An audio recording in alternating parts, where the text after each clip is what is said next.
All right, ladies and gentlemen, welcome in to the Studs Podcast. We have a very, very, very special episode today. This is Mike here. We got Louis joining us in a little bit, hopefully.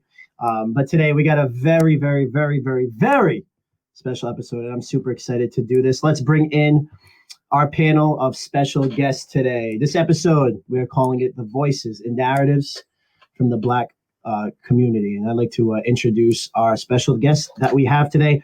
All friends of mine, all wonderful and amazing people, except for Gabe. They're all amazing people. I'm just kidding. Just kidding.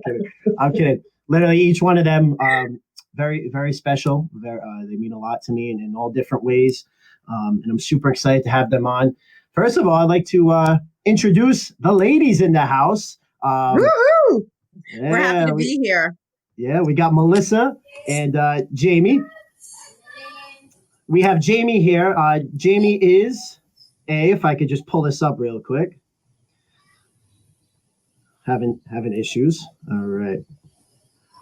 Jamie Potter-Ryutledge is a mom, student, and career woman. She is, as an undergrad, she studied behavioral neuroscience at Simmons College before going on to obtain a master's degree in healthcare administration and management from Salve, Regina. She's currently enrolled in a doctoral program where she is studying humanities with a focus on the role of racial trauma, how healthcare is accessed, diversity in healthcare, health equality, and more broadly, racism in America.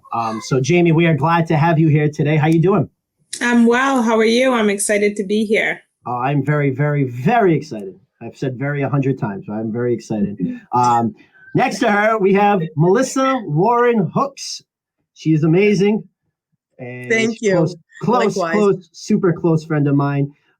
She is a healthcare worker and researcher. She's a mentor. She's definitely helped me out. An instructor, definitely helped me out. Single mother of an amazing young man named Colby. Full-time student, feminist and animal rescuer, daughter, sister, and friend. Her current goal in life is for everyone to realize their potential, find a unique passion and gifts, promote empowerment for those that feel as if they don't have a voice, mission, or purpose. So that's why she does what she does. And so we're very happy to have you. Melissa, how are you today? I'm very well. Thank you so much for doing this. I definitely applaud you for having these very important conversations, especially during these times, and definitely very excited to see what comes of this. So thank you so much. Absolutely. No, I'm very excited. Next up, we have the man who created this idea. I'm going to give him the credit he deserves. We have Will Winfield. Will Winfield is the coach of LaSalle football. He's also the coach of the 9 to 12-year-old next level flag football team. They're doing amazing because he's just a hard worker. He's a motivator. I've never seen anything like it. There's a video of him on Facebook when the Raiders won, and of just him just doing sprints in the hallway, jumping up. It was just amazing. It's amazing. But back when the Patriots were good, I used to do those things too. I used to dance every touchdown, but those are hard to come by now. Very. Will is also an Army veteran. He served from 2001 to 2010. So we want to thank you for your service, Will. Will, thank you for coming on. How are you today? Another day, another victory, man.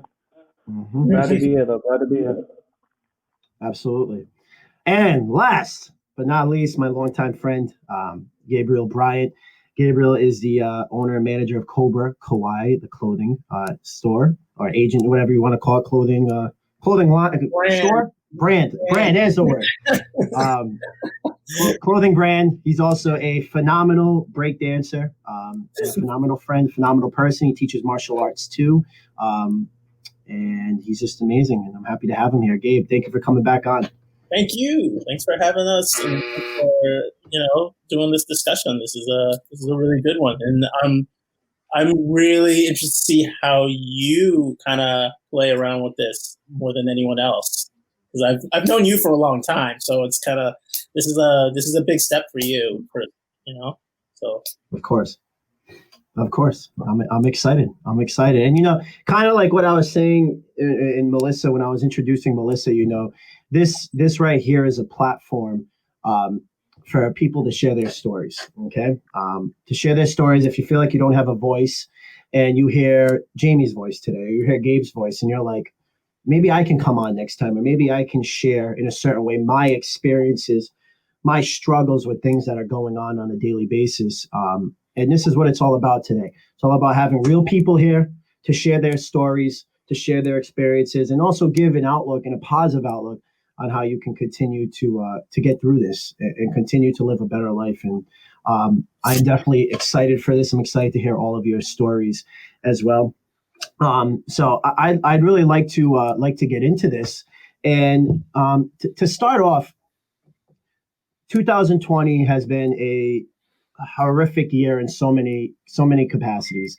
It's also been a great year in some other things as well. For some people, they may have made more money than they've ever made before, or they might have moved on different careers or other things. But it's also in terms of what has happened with the Black community, in terms of racism and police brutality. Also, I mean, the pandemic that has killed over, I don't even know what the latest number is, but it's ridiculous. And I'm seeing it in the hospital every day. And I'm sure you too, and Gabe, I know your mom, and I'm sure you're all seeing this in the hospitals and how it's just getting even worse. And if there's one thing that we can do to make a positive impact and get some positivity out of this year, then it's better to share our voices. And this is definitely a time to do that. So I'd like to get right into it. So I'd like to start with the man who brought this idea forward, Will. I'd like to just hear a little bit more about you and what you do and why you wanted to do this today. Well, like my biggest thing is like I coach high school football and I coach 9 to 12 year olds. And I joined the military the day after 9/11. I went to enlist and I was still in high school. And when I joined the military, the times were just totally different. And now, like I'm having conversations with kids I never had before. Like most of my coaching experiences were about grades and about girls and staying off of drugs and staying away from alcohol. And now the conversations we're having now, they're just the conversations that really you're not prepared to have by yourself. It's a group discussion because there's so many different views.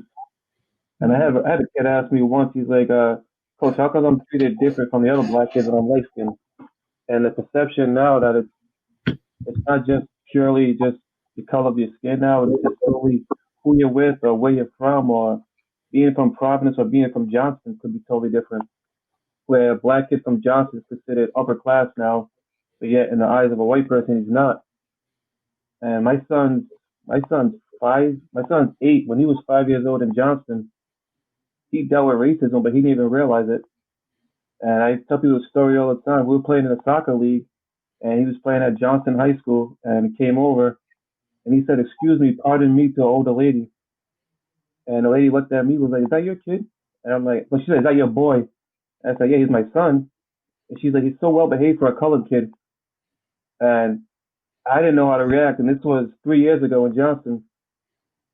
And I know my sister, she doesn't have the same mentality to me. If that was her, she would have went off. She still wanted to go off. And the lady's daughter apologized up and down.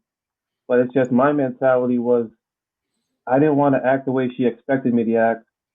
But at the same time, I didn't want my son to think it was okay for her to say that about him. So I just threw it under the rush. But now I have kids who are going into high school, and I mean, in high school, I have 9 to 12 year olds. I have kids in high school, and they're getting different questions they want to ask. And the big one now is the kneeling for the anthem.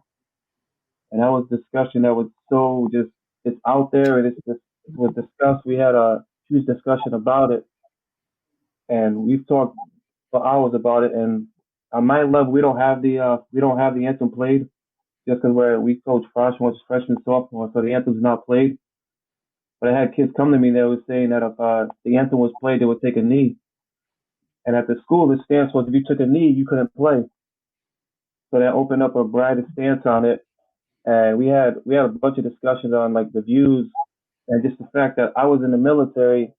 I was supposed to have been the voice of what's right or wrong. And it's not one voice on what's right or wrong because it's so many voices to it. And like one of the reasons why I serve, I come from a military family, and my grandfather's white American, my grandmother is German, and he actually went to the concentration camp in Auschwitz where she was at, and he rescued her there, married her in Germany, brought her to America, and then when mom started dating a black man, she was disowned for dating a black man. So the fact that he can go to another country, say bring somebody over here because he thought it was the American way, But then when my mom dated a black man, she was disowned. And this is in Shreveport, Louisiana, in the late '70s. So it just shows the demographic and how the views on it so different. And no one's views the same. And to me, no one's views right or wrong. It's your views on it, it's your opinion. But just getting a voice out there, because I mean, I started listening to Mike's podcast, and it's funny because I have people at work listening to him, and I say my boy Mike, my brother Mike. I've never met him, but that's the kind of person he is, and we need more people like that because he opens up a platform to give it. And I knew just like I work a third shift, and when podcast is a new way of life now, everyone listens to a podcast, everyone has a podcast they listen to. So if you can give somebody a platform to talk about something that's needed, between all of our resources, we put it out there, it will be heard one way or another. And it's going to open up the discussion because there's not one broad discussion opens up about 7 or 8 more. And just a chance for us to get here and do this and chop it up is just the beginning of what could become of it. And that's the main reason why, because I knew, like, we all know people, and I know Mike has the resources, and I know Mike's the kind of person that would bend over backwards for somebody. And just in short time, this is what he brought together. So it's just at the beginning. Can you guys hear me? Yep. Yeah. I was trying to comment while you were going, but my mic. No. First of all, I appreciate that, and it feels like every situation you do something, and depending on where you are, or like you said in Johnston, you're considered high class because you're colored. But if you were in Providence, and it's crazy the thought process behind that. And I would love to continue further on that, and we'll move on to Jamie, just a little bit more about her. But you do bring up a good point. I'd like to bring that up a little bit later on about the sports and about the kneeling. And I did have a question for all of you guys on that as well. But Will, thank you for sharing the story. And like I said, this is what I want it to be. I want this to be a platform for people to speak. So, Jamie, we'd love to know a little bit more about you and anything you'd like to share right now as we begin. Sure. Thank you. And thank you, Will, for kicking us off. So for me, I really started to become passionate about really being reflective on where I stand in society after I had my daughter. So I grew up in South Providence. And then I moved to East Greenwich, and they're vastly different social influences, vastly different resources that were available to me within the education system. And from a very young child, I realized those differences, and I wondered, like, why are they vastly different? But once I had my daughter, I think I really started to question how I could best set her up to have a solid foundation so that she understood who she was, and so that she understood as a Black woman, eventually, how she would have to navigate this world. And so that's when I enrolled in my PhD courses, because I felt like I had to do work my own self, because there were things about my own experience that I didn't understand. And so I knew that I had to do my own work. And once I started to do my own work, I realized how whitewashed my experience had been from the educational side. So like I said, I grew up in East Greenwich from first grade on. And so when I think about the way I was taught, what I was taught, how I was taught, who my peers were, who my teachers were, and then I went on to a private high school. So I went to the Lincoln School for Girls on the east side of Providence. It's an elite private high school. And so I think about my experiences there. Then I went on to Simmons College. It's now Simmons University. It's a very white women's college in Boston. And so all of those experiences have shaped my lived experience. And I started to question where there were gaps and opportunities for me to do some work. And I think as a parent, it definitely served as a catalyst for me to get it done. Because I think when it comes to myself, like there are certain things that I will tolerate, or there are certain things that I will kind of take a backseat on and might not challenge because, I have the ability to cope with certain things. But as a parent, it changes you. And I think what really did it for me was knowing that eventually I was going to have a conversation with my daughter about race that was developmentally inappropriate. And what I mean by that is saying that I couldn't wait until she got to high school to have these conversations with her. I had to do it much sooner, whether she was ready for it or not. And as a parent, that's hard. And that is emotionally taxing to know that you have to prepare your child for a world that isn't ready for them, that isn't ready to receive them fully. And so I knew that I had to dedicate my professional career. So I do this work as a professional. I'm a consultant for some local hospitals. I also work at Brown University and do this work full time. My educational career. So I've dedicated my educational career to this. So my terminal degree will be looking at racism and how structural racism impacts health, specifically health of the Black community.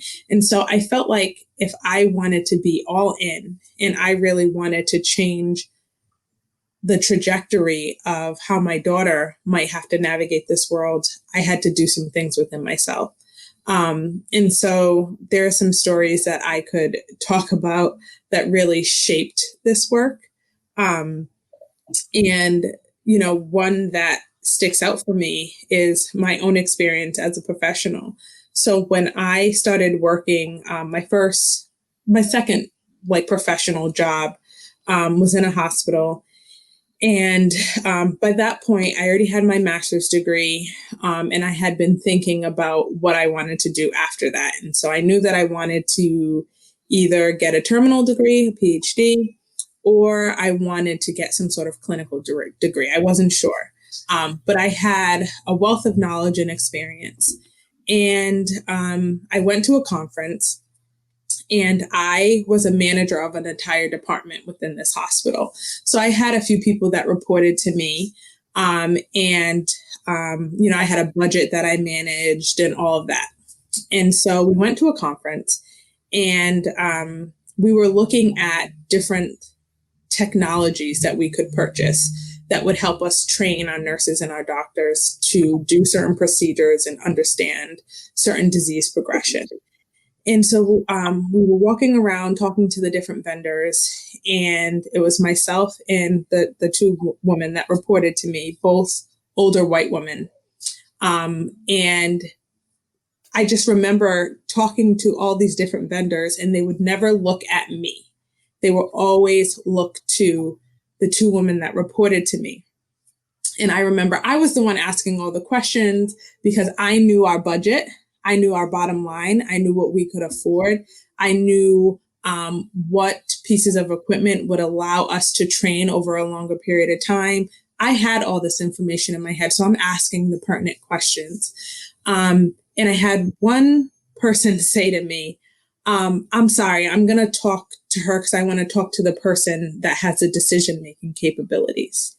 Completely assumed that I somehow was overstepping my boundaries. And my colleague at that time, or the person who was reporting to me, said, actually, she's your girl. She's my boss. And it completely changed the dynamic of the conversation. But that wasn't until we were there for a while, and every single person that we interacted with automatically turned and talked to one of the white women because they just automatically assumed that I couldn't have been the one to be able to make the decisions. And that shapes how you move forward. That shapes how you navigate your career.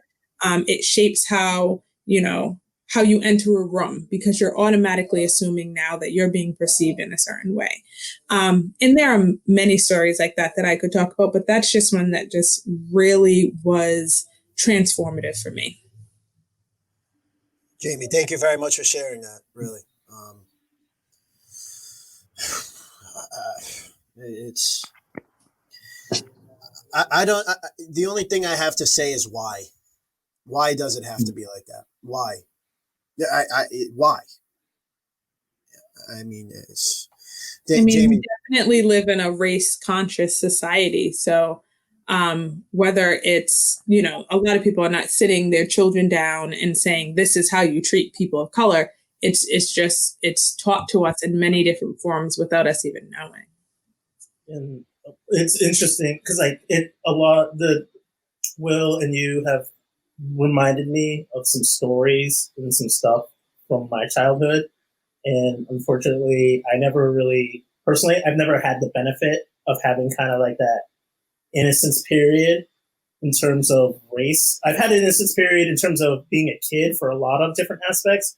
But since the beginning, since I was I would say I moved to this block when I was 8. And since I've been here, I've been very, very hyper aware of my race. And so one of the things that I've really learned wicked early on is it's not limited to American society, these ideas. Unfortunately, it's this.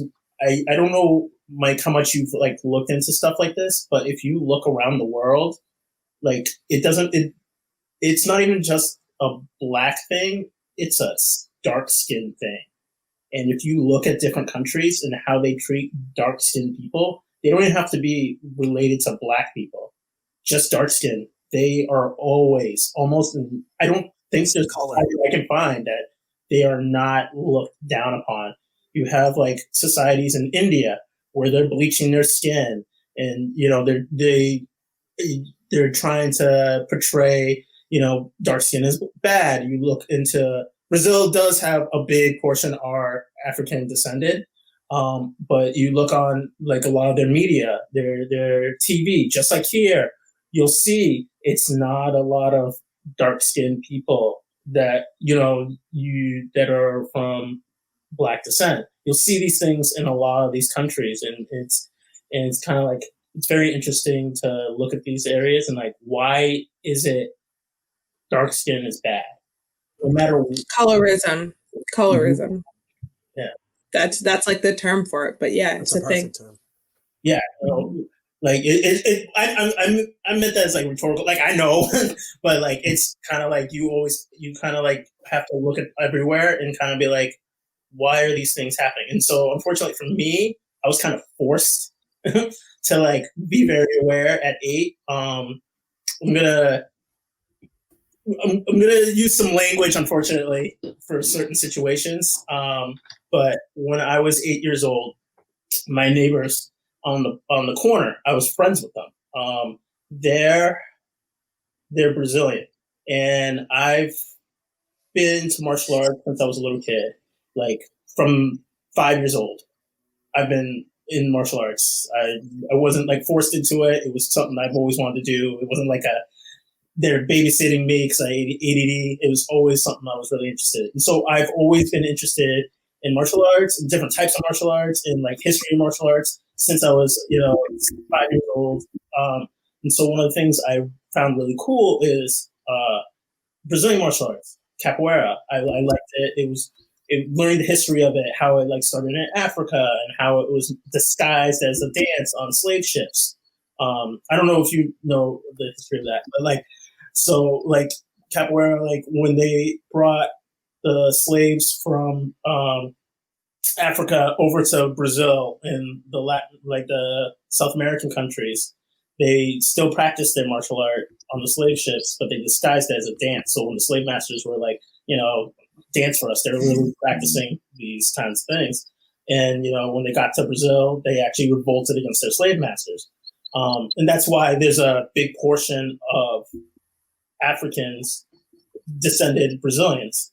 It's because of that. And so I thought that was really cool growing up. That was really interesting to me as a kid.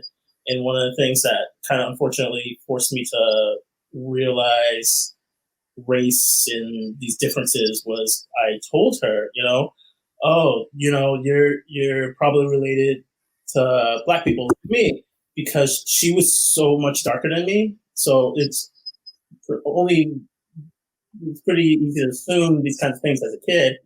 And unfortunately, she took that very offensively and told me that she did not have any nigger skin in her. And this is at me at 8. So it's like, that's the first major racist situation I ever had. And it was just like a really shock to my system as a kid. But it kind of, it's one of those things that kind of like made me very hyper aware of everything. It kind of started the spiral of me being aware of all the things that are going on around my world and where I kind of fit into those kinds of the world, unfortunately. But it was just like the things you guys were saying kind of like triggered that memory. But it's crazy to piggyback on that. Like, I remember when I was in 7th grade, I was at an All-American football camp in North Carolina, and we went down there to compete, and they had us going on different pods by position. And I went with the quarterbacks. I played quarterback, and I was told, "Where you going?" He's like, "I'm a quarterback." He's like, "You just don't play quarterback down here." And I had no idea what it meant. So he's like, "You're one of the skill players. You boys run." So I went with the wide receivers. And my head coach came down. He asked me, "Why are you with the quarterbacks?" I'm like, he said, "I can't play quarterback down there." I didn't really have the understanding.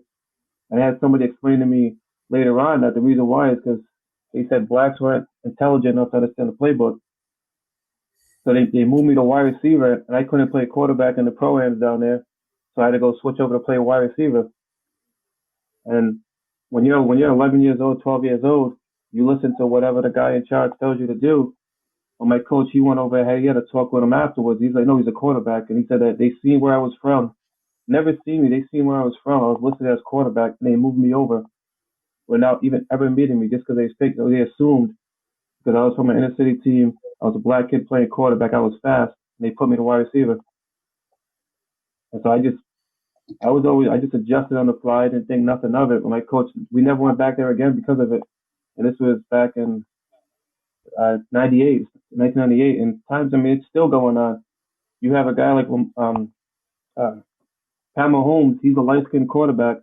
He's a great quarterback. He's a pocket quarterback. He's all this, and he has a quarterback in Baltimore. He's a running quarterback.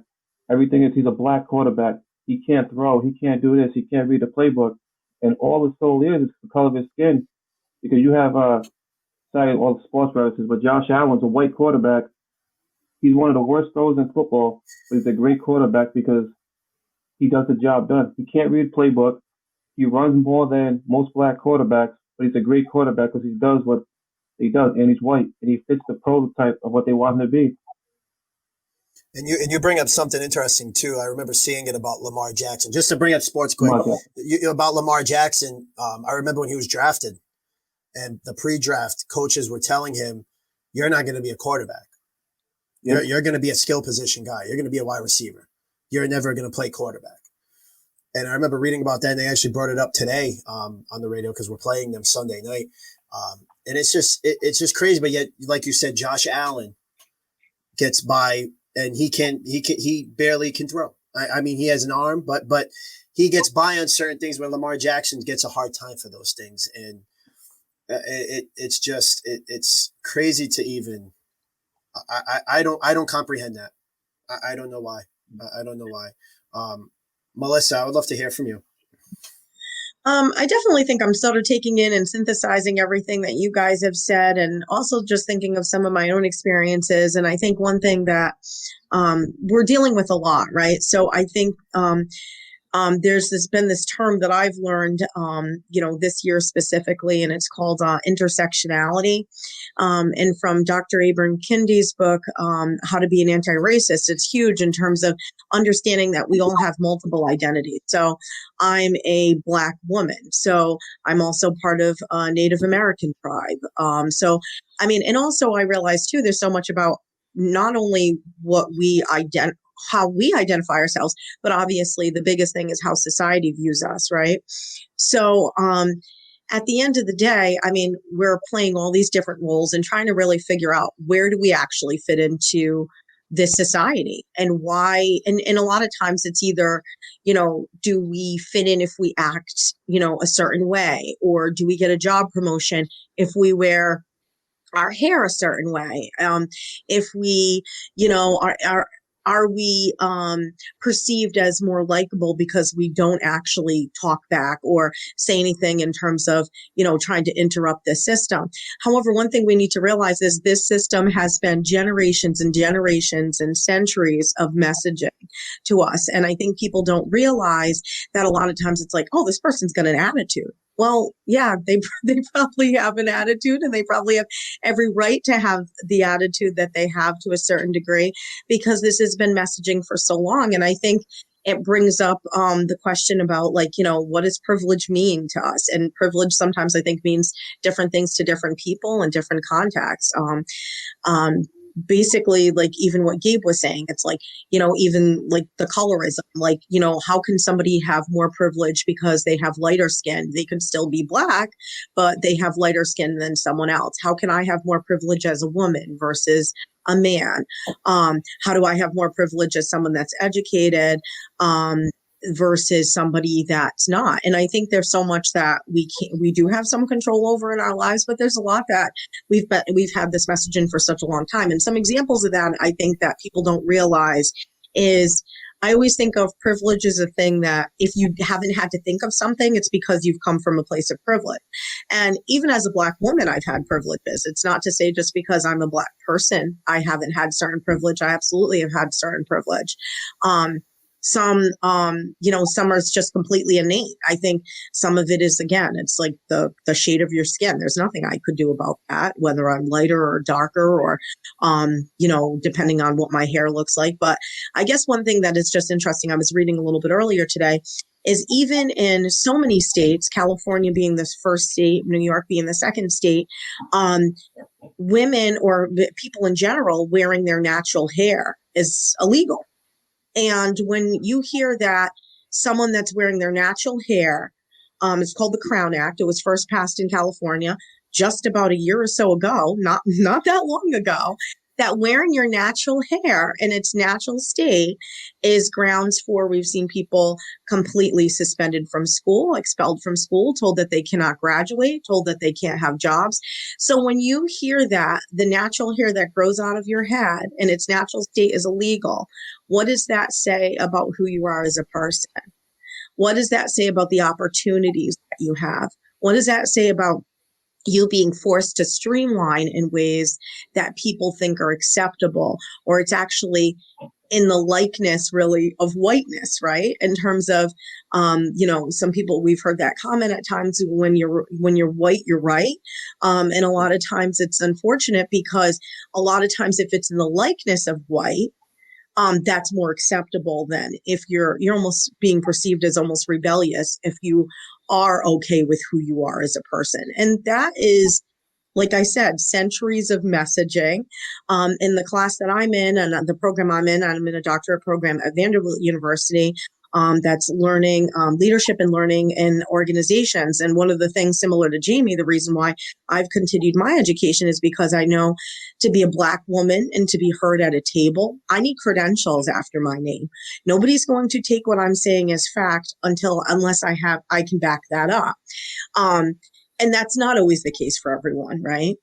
But on the flip side of that, I've been very fortunate that I've been, around people and had experiences and had the educational experience growing up that has afforded me some opportunities that I know not everybody has. But I guess the long and the short of it is just sort of thinking about things that the messaging that we get. So one of the reason I was saying this is the class that I'm in right now talks about power, access, positioning in society. And one of those things is, think about when you go to a hotel, what shampoo and conditioner, what hair type do you think that's for? It's not for necessarily my hair. If I wash my hair, it's like my hair's not curly, but it's frizzy. So I need to put some product in it, whether it be like some oil sheen or something like that. If that was flipped and that all of a sudden you went to a hotel and someone saw pink moisturizer, how many people do you think would be okay with that? Or when you run into a store, if I went to a convenience store and had to get nylons, I'm going to a meeting, or I'm going into interview, do you think those nylons would necessarily match my skin, Jamie's skin? I mean, and so you have to realize a lot of that is flesh tone. When we say flesh tone, it's usually made for someone that's white. So it's messaging, it's constant messaging in even very subtle ways that tells you you're not the norm. You don't necessarily belong. And to belong, you have to try to find ways that either you upset the system, that I think that in some ways is not easy, because that could be getting turned down from a job. That could mean that, guess what, you're not going to get a promotion, or it could even mean in some ways you will be forced out. Or do you have this attitude like, well, if I can't beat them, I'll join them, and basically sort of adhere to some of these things? And those are things that I think that we have, that's why we're having some of these conversations, to sort of figure out, where do we fit into society? How do we make it so my son has an easier time than I do, or I did in some ways?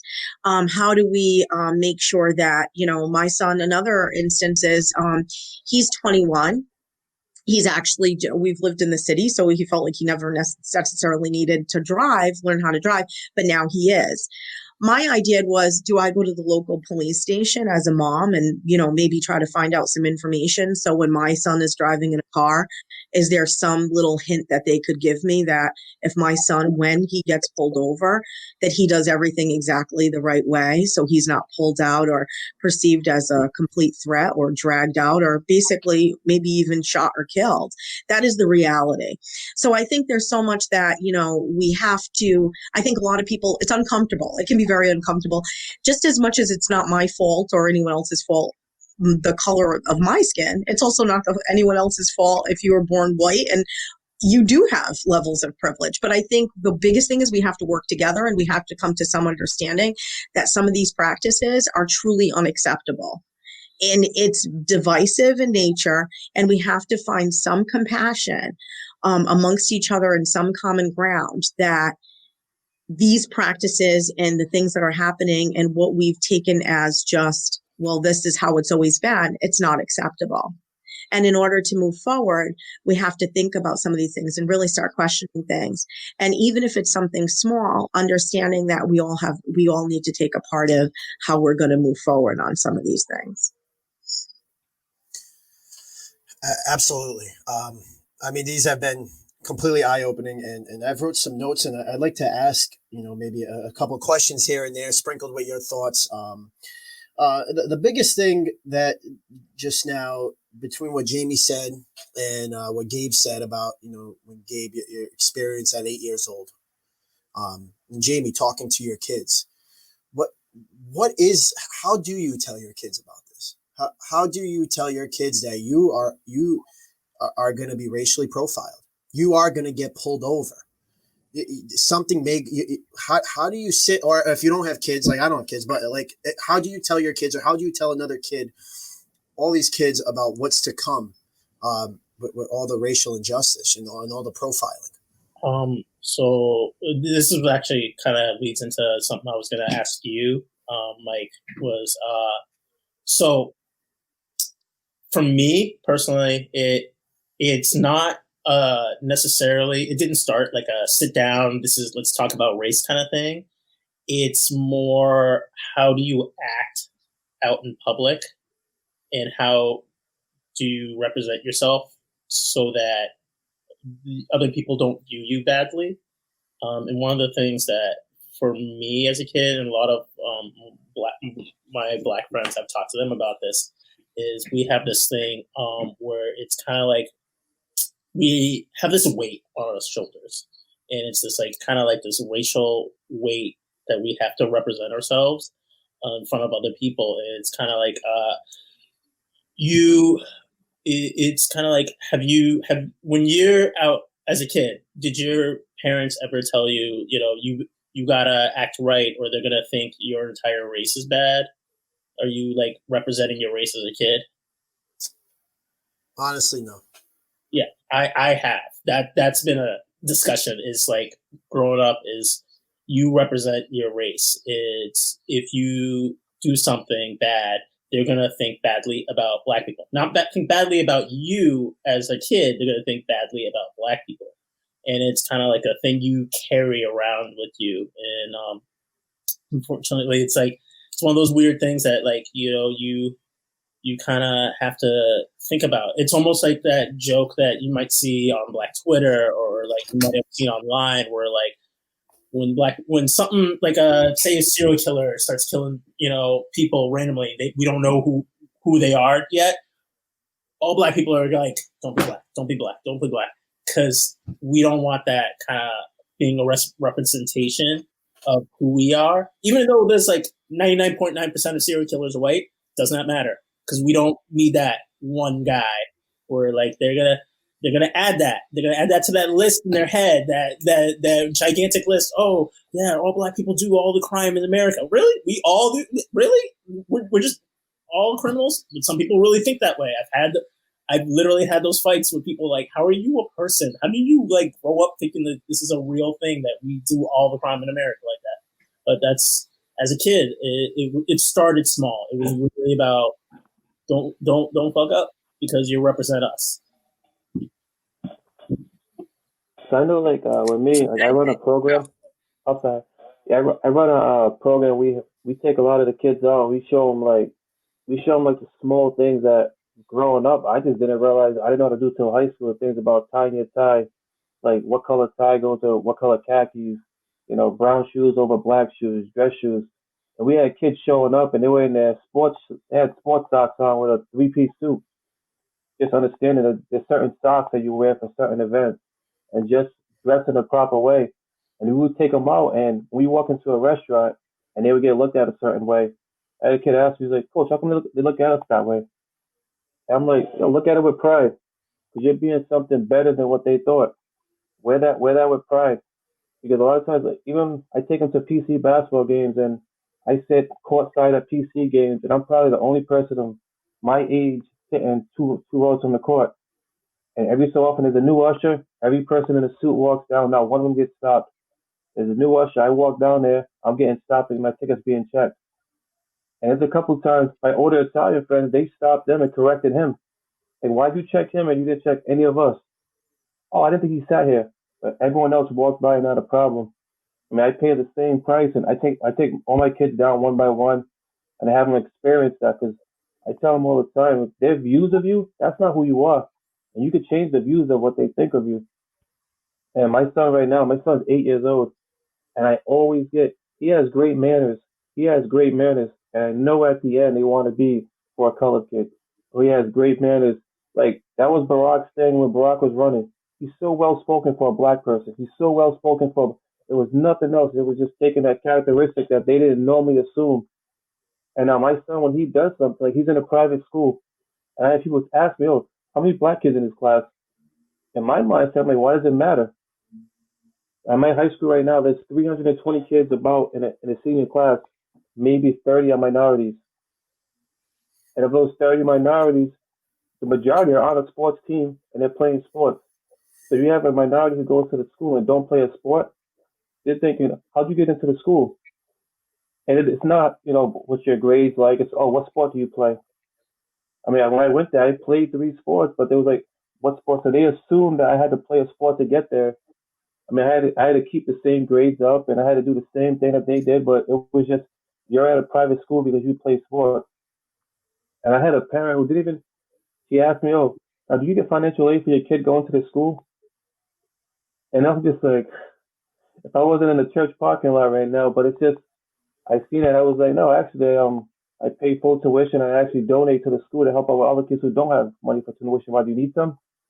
And her reaction just looked back, and I just try to kill them with kindness all the time, because no matter what you do or say, they're going to have a negative vibe when you walk out.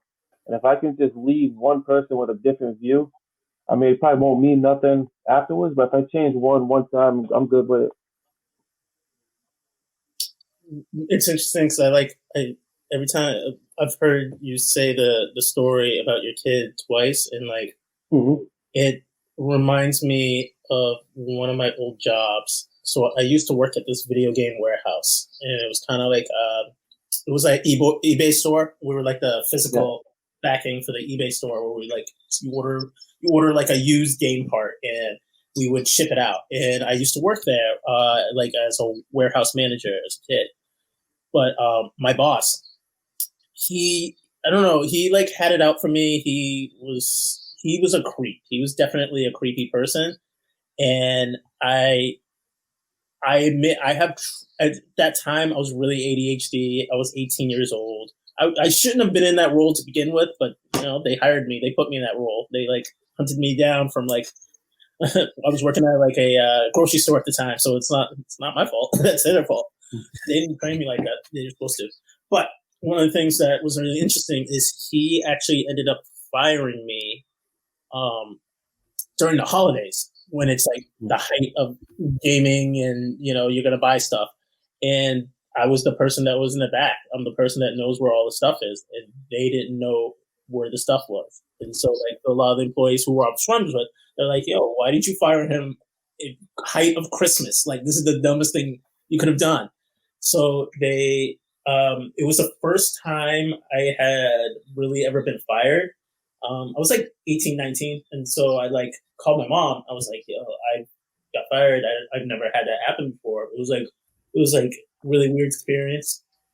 And she actually talked to the owner about it. And I think part of it was he realized he had messed up. And the other part was he was really intimidated that someone's mom had actually called him. But like, we're all like little kids in there. So I'm surprised he never expected that in the first place.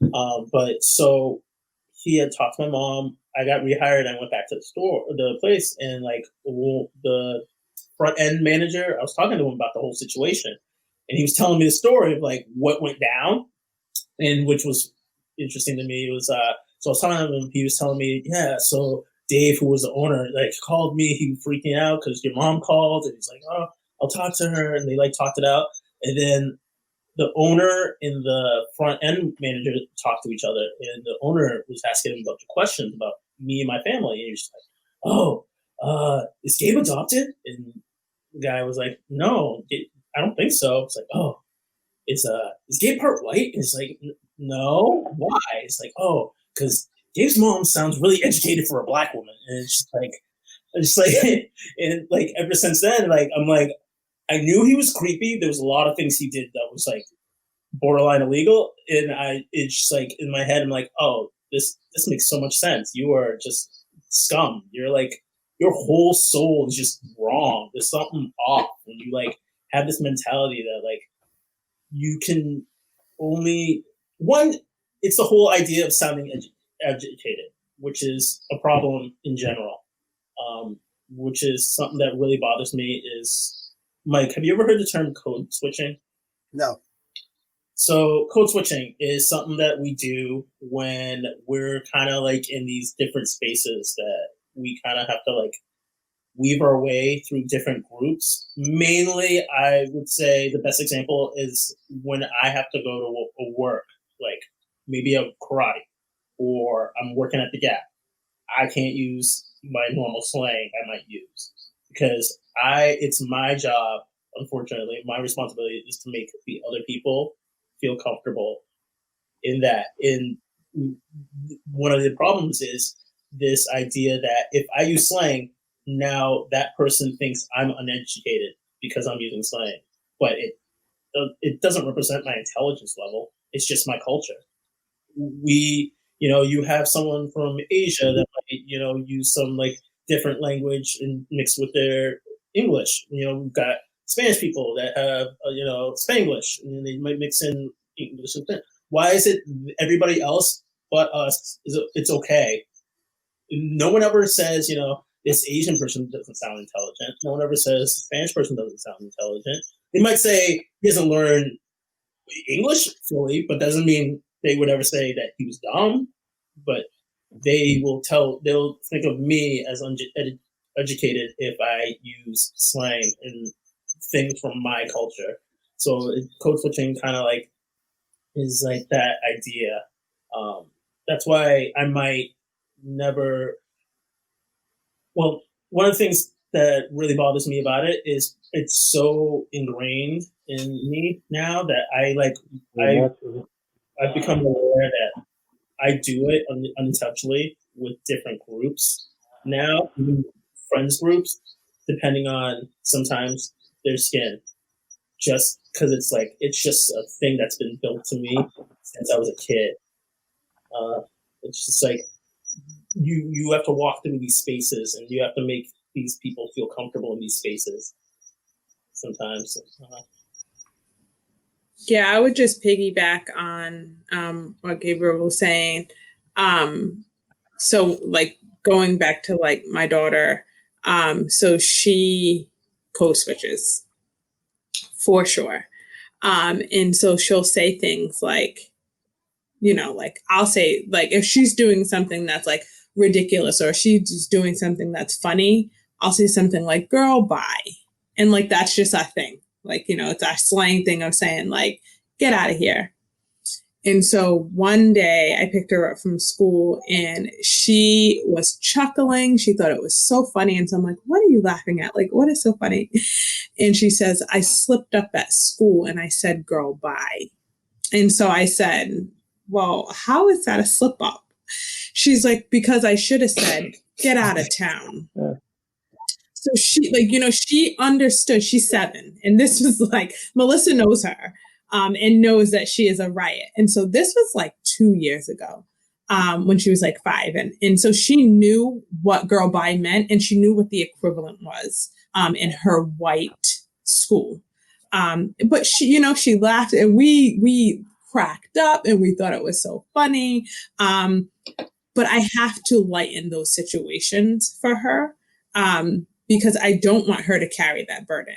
And I told her, like, you don't have to say get out of town. Like, you can say girl bye if you want to, like, and so those kind of instances help guide the conversations that I have with her at such a young age. Like I think that she probably could be on this. She could probably be on this right with us and she'd have a lot to say because we like having these conversations in our home are just the norm. And, she'll even say things like, like she's been really into reading a new series. And so she's like, yeah, like, we only have to read for 20 minutes at school, but I read for 40 minutes because I know that I have to work twice as hard. That's tough to hear. But what other message could I possibly send to her? Like I have to prepare her for this world. And it's not who she is internally, but we have to carry that weight of how we're being perceived, whether that's who we are or not. We know that we're being perceived in a certain way. And so it's like a conflict within yourself of being who you are authentically and who you think people think that you are. And a lot of times those things are at odds with one another. They're not the same.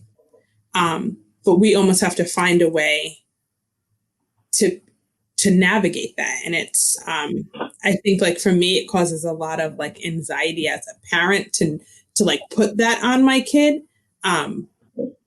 But what are we left with?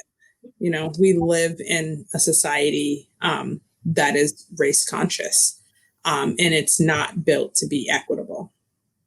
I actually have a question for you guys, for all the parents. It's kind of like, how do you balance the idea of like having a kid and keeping that innocence while, you have to kind of prepare them? Because it's like one of these privileges of white kids is they don't have to really worry about that. That's not a thing.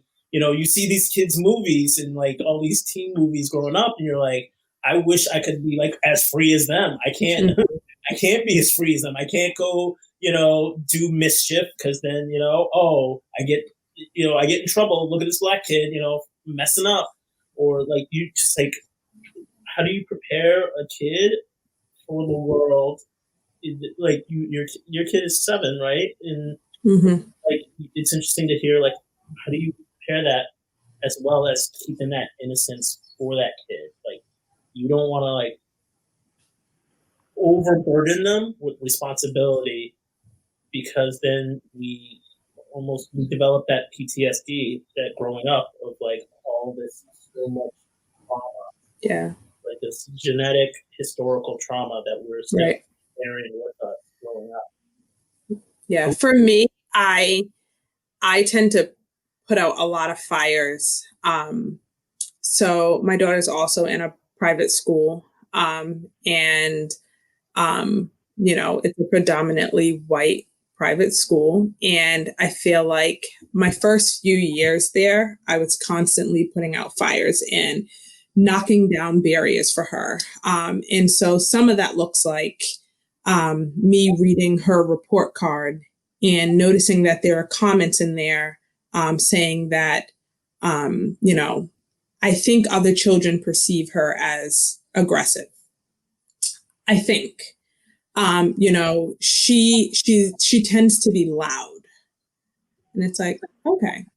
So I'm not going to put that on her. I'm not going to tell her like, you need to be quieter, or like you're too loud, or you're being rough with your friends, because that's not her bad to deal with.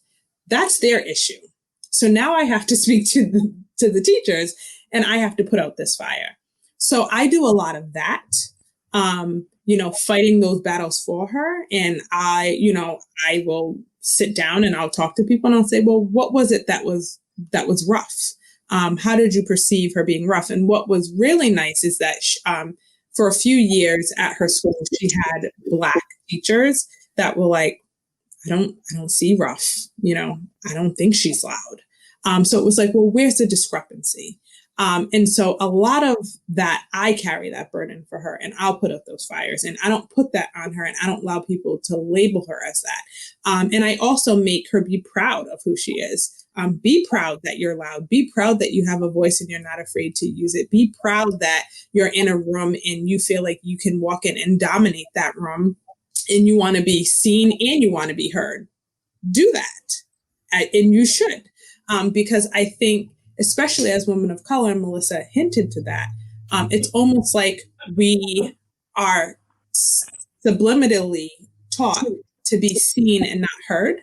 And so that's not a message that I want to send to my kid at all. And she wants to be seen and she wants to be heard. And so the comments about her being loud are just not going to fly. So I'm going to put that fire out. So that's one way that I help take the burden and not put it on her, because I'm aware of those things.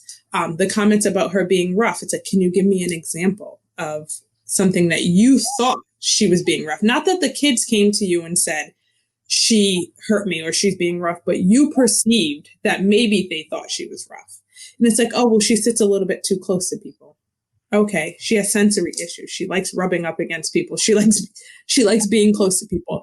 Do any of the kids come to you and tell you that, she's rough? Well, no. It's like, okay, so that's your own perception of her, and I'm not going to put that on her. So I think it's a very tricky line to walk with preserving their innocence and making sure that they are fully equipped to navigate a complex world that is not set out to make sure that they're successful. And so I think she's very innocent. But I think she's also very aware of who she is and, who her friends are, and how those can be vastly different.